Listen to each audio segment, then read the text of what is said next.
Krissa here? There she is. Would you come up, Krissa? This is the, you've been chosen to, we chose to honor you with service for Lions Camp Life membership. Your name is recorded in the book of Golden Deeds. Aww. A directory that documents life members since 1951. All right,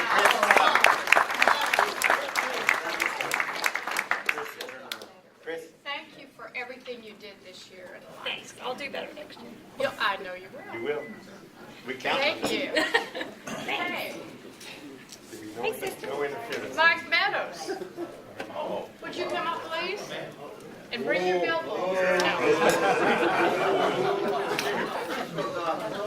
This is also another Century Club, which is the same thing as what Krissa does. This is a great honor for us to present this to you for all that you do. There's a plaque and also a pen and the letter. And thank you so much.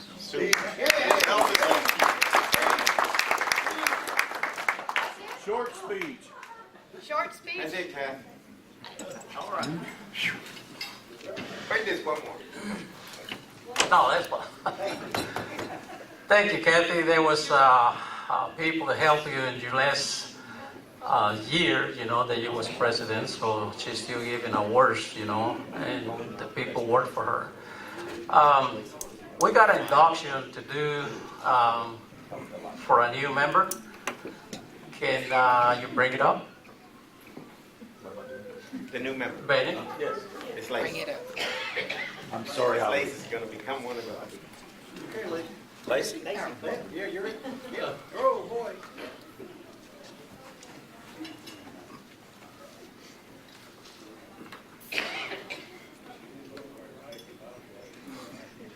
Today, we will be inducting one new member into the Livingston Lions Club.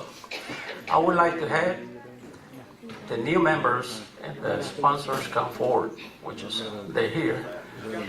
Will the new member stand to my right and the sponsor to my left? Hey, 50-50. Could have hit it right. I want to express our pleasure at your presence here with us today. You will have invited membership in our club and Lions Club International with a membership and a privilege. You are joining the world's largest, most active service organization. They are 1.3 million individuals in over 45 clubs in over 200 countries and geographical areas around the globe, all of whom are dedicated to making a difference through the membership. You will help our club reach out to the people in need, not only here in Polk County, but throughout the world.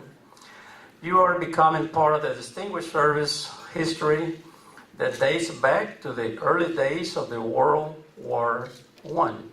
In 1917, the Chicago businessman Melvin Jones believed that local business clubs should expand their horizons from purely professional and self-serving concerns to the betterment of their communities and the world at large. Jones owns a group of business circles in Chicago agreed with his concept after contracting similar business organizations around the country. An organization's meeting was held in June 1917 at the La Salle Hotel, Chicago, Illinois.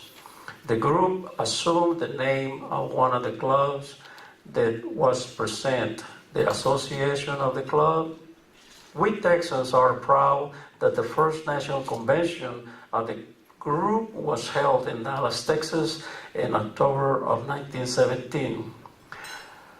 36 delegates, resuming 22 clubs from the state, were in attendance during the gathering. A definition was established to set what the association was become by creating a constitution by laws of objects and codes of ethics.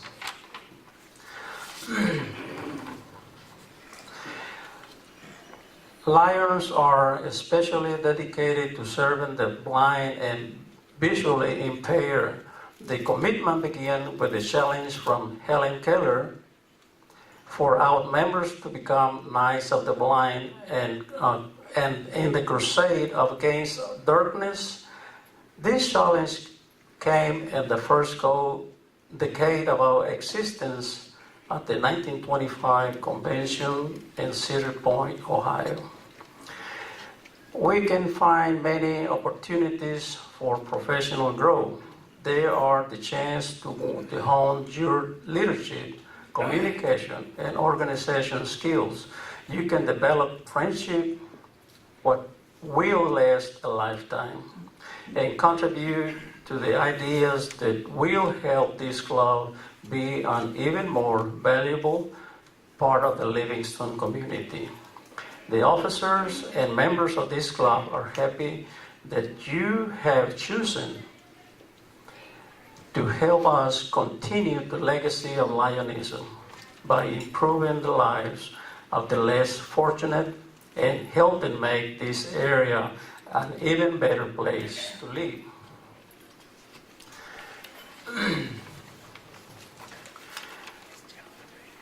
New member, since you have expressed the desire to affiliate with this club and with the Lions Club International, I will ask that you respond to me with the words, a simple I do or I will.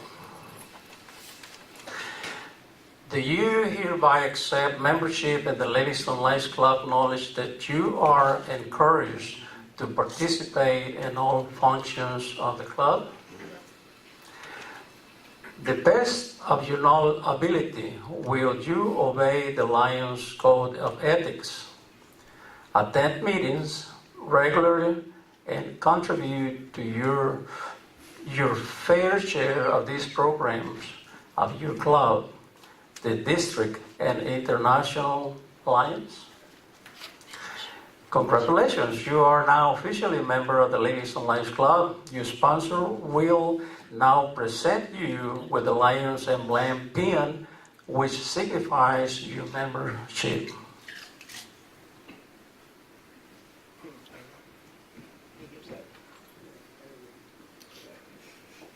We got Band-Aid, put it on.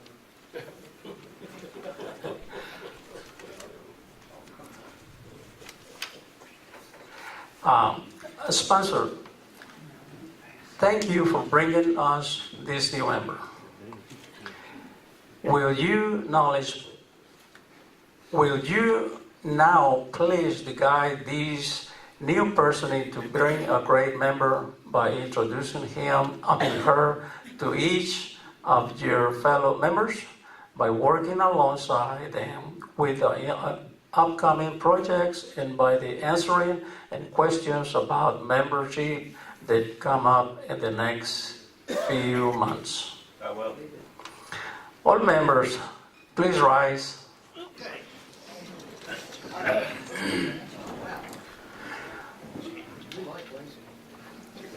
Raise your right hand and repeat the following oath with me. It is indeed a pleasure to all of us. It is indeed a pleasure to all of us to have you join our ranks in Lionism. to have you join our ranks in Lionism. Please know you can call on any of us for help. Please know you can call on any of us for help. As you join us in making this better community. As you join us in making this a better community. You can be seated. You can be seated. Since you are a new member, we're going to give you the opportunity to tell us about your life, your marriage, your work, you stand here with us. My name is Lacey Overstreet Phillips, as y'all know. I'm a mom of 2 grown children, has a life of 23 years. I own a home health agency here in the county, me and Sharon Lawrence, which is my business partner. I was born and raised in Lufkin, the only Overstreet that was not born and raised in Polk County. And me and my husband decided to move after my last child graduated, and he works in Conroe, so with my agency, I have a lot of clients in the Lufkin area, so this is where we decided to promote. Good choice.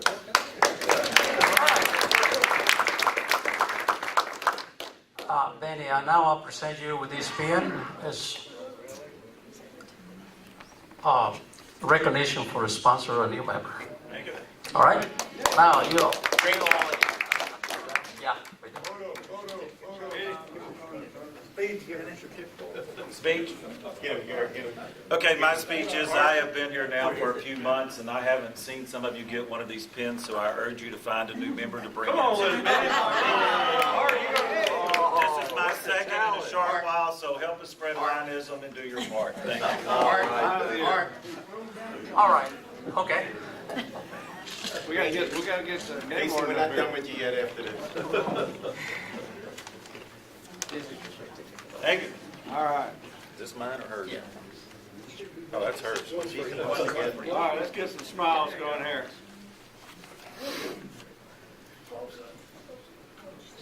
Very good, thank you. All right. Oh, no, not this one. Back in art. Back in art. All right.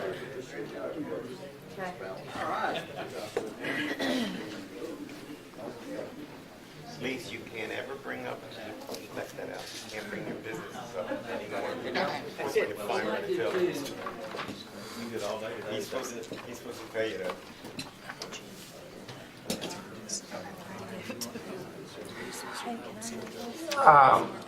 Now we have a speaker in the house that Mr. Mike Gray. Can you bring your guests, please?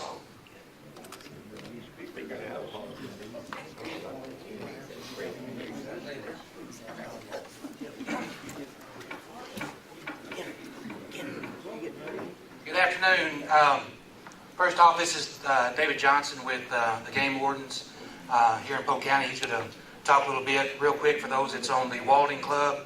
Not only did Cecil show him pictures of all the deer out there, but gave him specific directions on how to get to the Walding Club. So make sure all your documents are up to date. I was choking on my tea when I was drinking it when Cecil kept giving him all that information. So David Johnson, he's been in Polk County since 2009. A lot of his time has been spent up north around the Corrigan area. Right now he's currently the only game warden at a station of 3. Yes. Of a station of 3, so he's got some information. Y'all be nice to him. Walding Club, y'all better get ready because Cecil even invited him out the first opening weekend. So, so here we go. I spend about 300, on the average, about 300 hours a year on it, and some of you may or may not have seen me there. I am a graduate of Stephen F. Austin State University. There we go. And I started my career with Parks and Wildlife in November of 2008. November 1st, matter of fact, it was opening day of deer season. I didn't think that was a very, very good joke they played on us. But nonetheless, I graduated in June of 2009 and came here and been here ever since. Plan on being here for a lot longer. I've had the opportunity of working just about everywhere in this state, from the border out west all the way to the border down south. Got lots of stories between the two. But I've always enjoyed East Texas and glad to come back home. I'm originally from a little town just east of here called Woodville. Some of you may or may not know where that's at. But that's where I spent the majority of my life.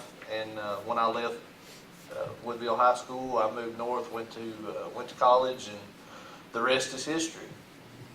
But I do a lot of public speaking to the Lions Club there in Corrigan. I do a lot of programs at schools for the kids and stuff. I enjoy people, and 90% of my programs are question and answers. So I'll I'll tell a few stories and then I'll leave it open for folks to ask a lot of questions. Don't really know what to talk about today because I got kind of put on the spot. So we'll talk a little bit about, y'all want to talk about water safety, y'all want to talk about hunting coming up? Y'all want to talk about hunting? Okay.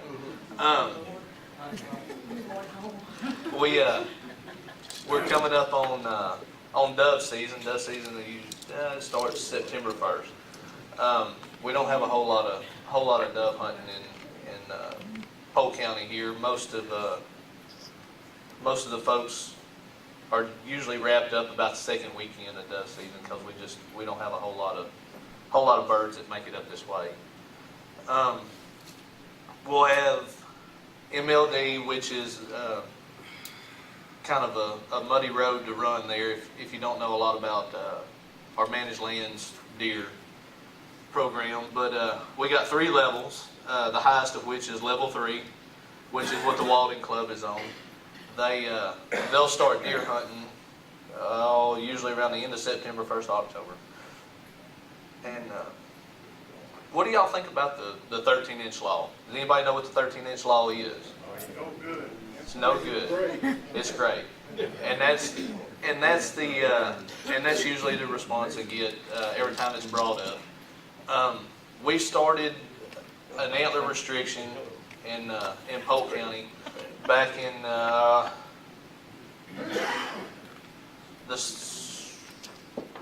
November of 2009 is when we started to implement it. It was a trial run. A lot of education went into it because our biologists with Texas Parks and Wildlife, for many years prior to that, had done a lot of research on average age of deer, size of deer, and they put all this data together to come up with this fantastic program that we have now. And it is it's implemented to manage the age of deer, because the average age of deer killed in East Texas was extremely low, between the 1.5 and 2.5 year mark, which, as you can imagine, deer don't have a whole lot of size to them. So when that was implemented, we went around all the leases. There was a lot of paperwork involved on our part. There's no secret to it, and still is up to now. People that either can't tell the difference or don't want to tell the difference. But in my opinion, what I have seen up until now, the 13-inch law has done us very well. The average age of deer harvested in East Texas have gone up. But let me back up. The rule is implemented at 13 inches from the data that the biologists have taken. And kind of a rule of thumb has been 3.5 years old, which is what they're calling a mature deer, opposed to 1.5 or 2.5 year old. The 3.5 year old deer, on average, 9 times out of 10 is going to have average inside spread of 13 inches. So that's what we tell folks to look for. And how to judge that, it's real scientific. You got to look at the ears. The ears out in the alert position, when the antlers are beyond the ears, they're 13 inches, or supposed to be 13 inches. Deer, like people, have different size ears. The older they get, sometimes the bigger they get. The younger they are, sometimes the smaller they are. So, I have seen deer that were 3.5, 4.5 years old that had little short ears and not make 13 inches or be real close. What do I do with that? Sometimes you have to pat folks on the back and say, well, you did everything that we asked you to do. Get a lot of questions about, well, what if he was 12 and 7/8? There's really no good answer for that, so I'll tell everybody like I tell folks out in the field. 12 7/8 is not 13 inches. If you feel like he's going to be 12 7/8, sit the gun back down, watch it. The deer to harvest is going to be the one that you can't take your eyes off of, and you're reaching back here trying to find your gun in the corner of the stand. If you have any questions about it, let him go. There are more. Do you have people out there to hold this deer so you can measure that? Sometimes we'll get them to go out and rope them for you. It's a costly program. We can check into it for you. No, and there's all, you got to have a sense of humor about it sometimes. But no, it is sometimes a difficult task. Yes, sir. David, is there any major changes in the regulations or hunting guides that's going to be coming out? So far, for us, I have not seen any changes. A lot of folks have been asking, are they ever going to go away from the 13-inch law? That when deer season rolls around, that's just the biggest topic. We're probably not going to go away from the 13-inch law. It's probably going to be here from now on. But to answer your question, no, I don't foresee any big changes or any changes at all in our East Texas hunting. Yes, sir. How's the turkey population doing? Our turkey population, I don't think it's doing real well. And I say that I don't see a whole lot of turkeys in places historically where I've been told that there are turkeys. We have turkeys in some places that you wouldn't think turkeys would be, because pine plantation just doesn't give them a whole lot of habitat. But we have some clubs out on 942 back to the west that have a big eastern turkey population. I'm personally on a club out on the east end of the county that used to had a real big turkey population, but it takes in Polk and Tyler County. So they've actually shut turkey hunting down in the fall turkey in Tyler County. And I've been on that club now since I've been back for 6 years, and I've seen one turkey on it. So the northwest end of our county, there's a big turkey population there. I hate to give any names of these clubs because I know some of you be out there trying to kill their turkeys. But yes, sir. Have there been any black bear sightings in Polk County or anywhere near? The black bear. No, well, I take that back. Here a couple of years ago, we did have a black bear sighting. He actually got run over on the road. Yeah, it was a big to-do. I got called on it. Biologist got called on it. Everybody's scratching, trying to get dressed. I might have had my shirt buttoned up crooked, trying to get out the door. The guy, he was adamant. Black bear, I swear it. I seen it. I know my animals. 10-4, buddy, we're on our way. Because you want to put hands on the East Texas bear. Well, everybody's headed that way. Biologist calls me and goes, hey, everybody needs to slow down. Might ought to just turn around and go back to the house. What is it? It was a hole. They do look alike, and on some of our clubs, we've had to put some signs out. Parks and Wildlife started putting signs out, I guess, about 4 years ago, to help those folks tell the difference in a silhouette between black bears and hogs. Real close resemblance. But no, we haven't had any confirmed sightings in East Texas that I'm aware of, that Chris is aware of. Yes, sir. Another question. What's the disease or problem with the hogs that they're afraid of? If we trap them, they don't want us to transport them? All that's done through, well, I say it's all done. We enforce it as well, but it's mainly the Texas Animal Health Commission, and it's because of the pseudo-rabies. Now, anything beyond that, I can't tell you. So, but that's one of their, same as coyotes and stuff like that. you can transport them. You don't eat coyotes. Well, that's all in personal preference.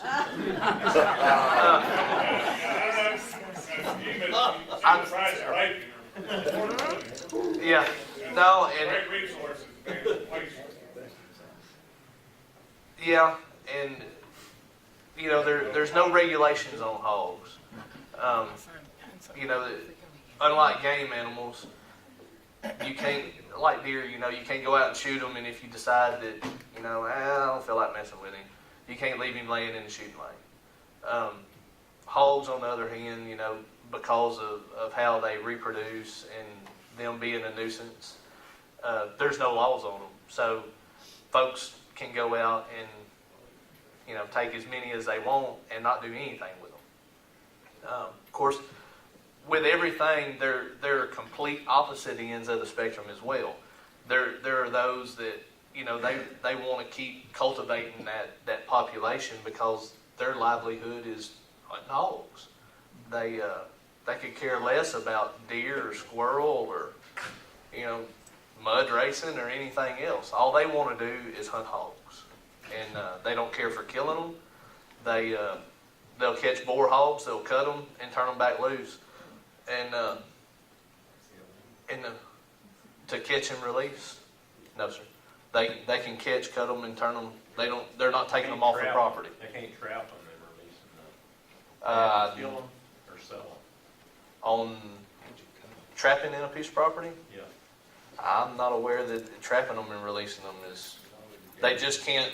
They can't transport them from one place to another. Hey, what about the fishing out at the lake? Any update on the poi, on the? No,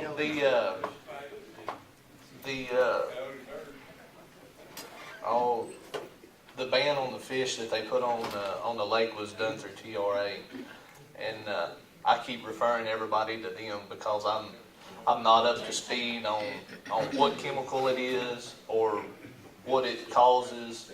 I've heard several different stories on the amount of different types of fish that you can consume in a month's time out of the lake. So as far as I know, there's still a advisory on the amount of fish that you can eat or that you're supposed to eat. And from the numbers I hear, it wouldn't do me any good to go fishing because we eat a lot more than that. But any more questions? I do.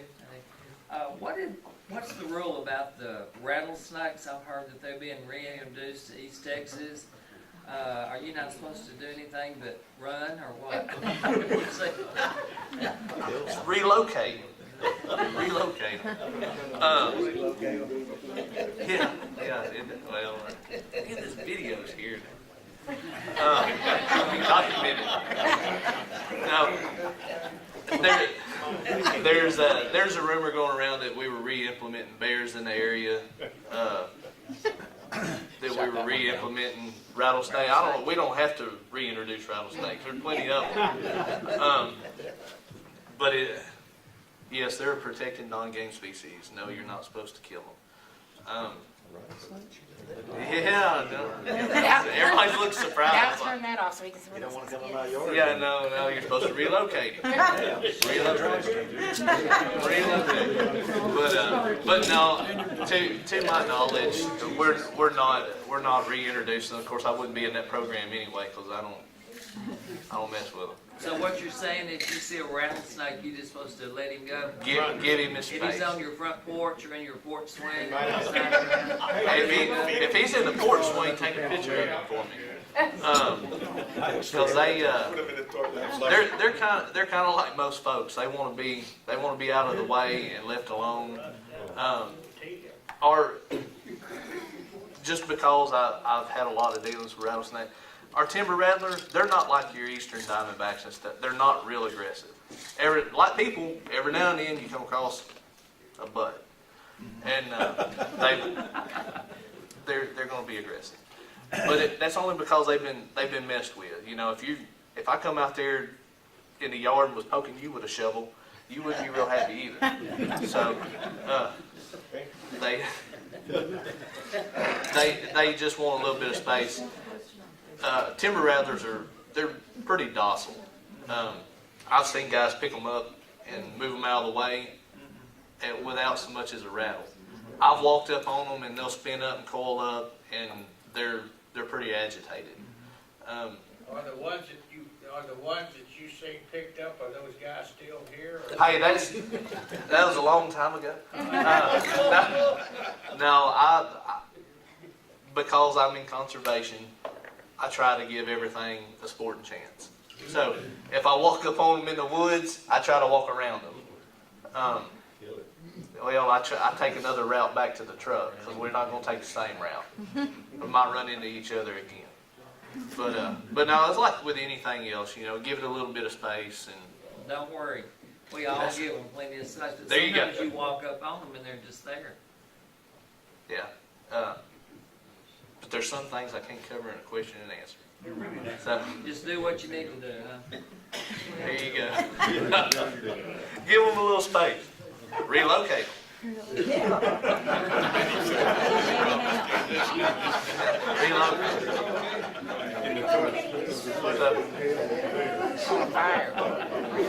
I like this. Y'all, give me another question. Yes, sir. Those deers that killed, that's 12 and 7/8, what did y'all do with them?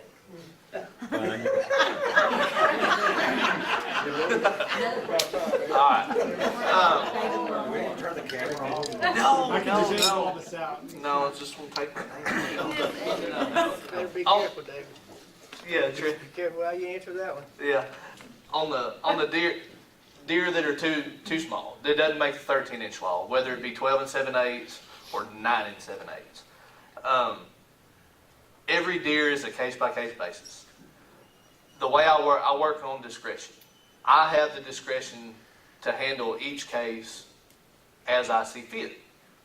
So, a deer that's 9 and 7/8 that the young lady kills. It's her first deer she's hunting with you.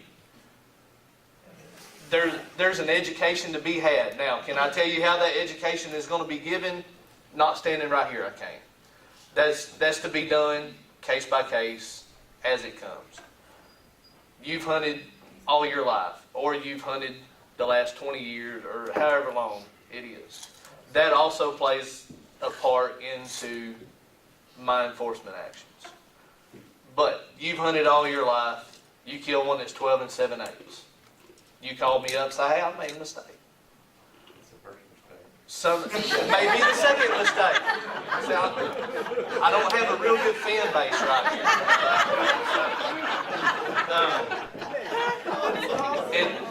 It's all done on a case-by-case basis. But I'm smart enough and have enough people skills, I think, to handle situations like that.